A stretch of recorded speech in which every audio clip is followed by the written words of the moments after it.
सभी दोस्तों को मेरा प्यार भरा नमस्कार। कल मैंने आर्टिकल 21 को एकदम ध्यान से पढ़ा।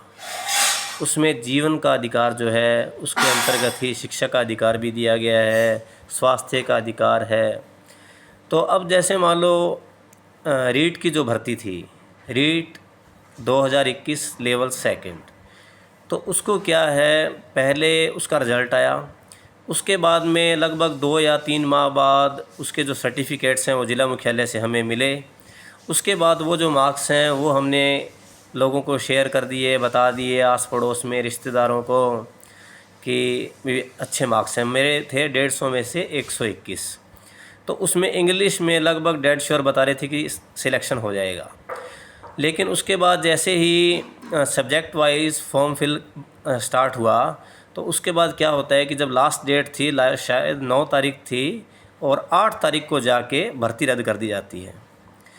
तो एक आम जो छात्र है या आम जो अभ्यर्थी है उसके दिल पे क्या बीतती होगी। ऊपर से जैसे मेरी उम्र लगभग 39 थी उस समय, मैं उम्र के उस पड़ाव पे अब मैं खुद पढ़ूंगा या अपने बच्चों को पढ़ाऊंगा। और दूसरी बात कि मेरी कोई गलती भी नहीं है। और उसके बाद क्या होता है, उस भर्ती को रद्द कर दिया जाता है। अब एक बात आप सोच कर देखिए, जैसे मान लो कोई चोर गया कहीं पे, तो ये तो हो नहीं सकता कि सोने की एक चीज़ छोड़ दे और एक चीज़ चुरा ले, ये तो हो ही नहीं सकता। या तो वो दोनों चीज़ें चुराएगा और या फिर दोनों नहीं। तो चलो जो भी है वो खैर एक अलग मैटर है। उसके बाद जैसे ही जो ये उपेंद्र यादव हैं या जो कोई और हैं, आज का हर व्यक्ति क्या है कि शॉर्टकट से नेता बनना चाह रहा है। तो उसे अपनी टिकट चाहिए थी, उसने भी ज़ोर शोर से थोड़ा बहुत प्रयास किया। कुछ जो फेलियर होते हैं या जिनके मार्क्स कम होते हैं, बेवकूफ़ लोगों की दुनिया में कमी नहीं है, वो उसके पीछे हो लिए। और उसके बाद में मुख्यमंत्री जी पे दबाव बनाया गया सीबीआई जांच का।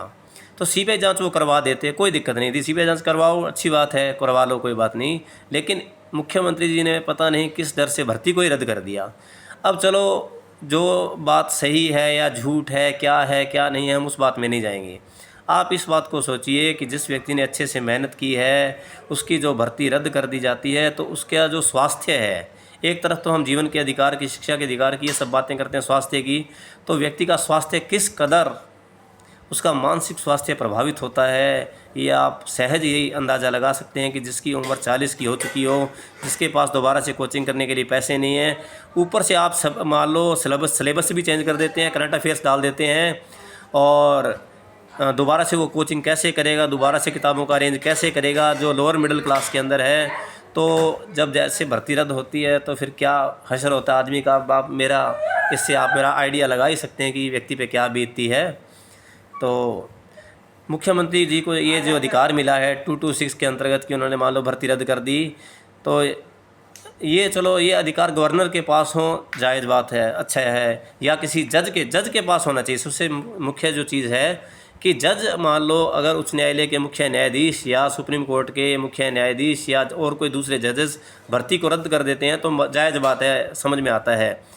लेकिन एक मुख्यमंत्री जिसकी कोई क्वालिफ़िकेशन भी नहीं है कि वो किस आधार पे मुख्यमंत्री है, या जो मंत्रिपरिषद है जो ये निर्णय लेती है कि शिक्षा मंत्री का कोई कितना पढ़ा लिखा होना आवश्यक है या नहीं है, वो सब आप जानते ही हैं। तो मुख्यमंत्री जी को ये किसने इतना अधिकार मान लो दिया भी गया है, तो किस बेस पे दिया गया है कि मतलब वो भर्ती भी रद्द कर सकते हैं। और इस तरह से जब भर्तियां रद्द होती हैं तो मानसिक स्वास्थ्य पे क्या असर होता है, उसके बाद शरीर पे क्या असर होता है, और व्यक्ति की जो जीने की इच्छा है किस कदर ख़त्म होने लगती है, ये अंदाज़ा आप सहज ही लगा सकते हैं। बाकी आप इस बात को ध्यान से सोचना। और मैंने जो बोला है, अगर उसमें कोई शब्दों का हेर फेर हो गया हो, ऊपर नीचे हो गया हो, तो उसके लिए मैं माफ़ी चाहता हूँ। धन्यवाद।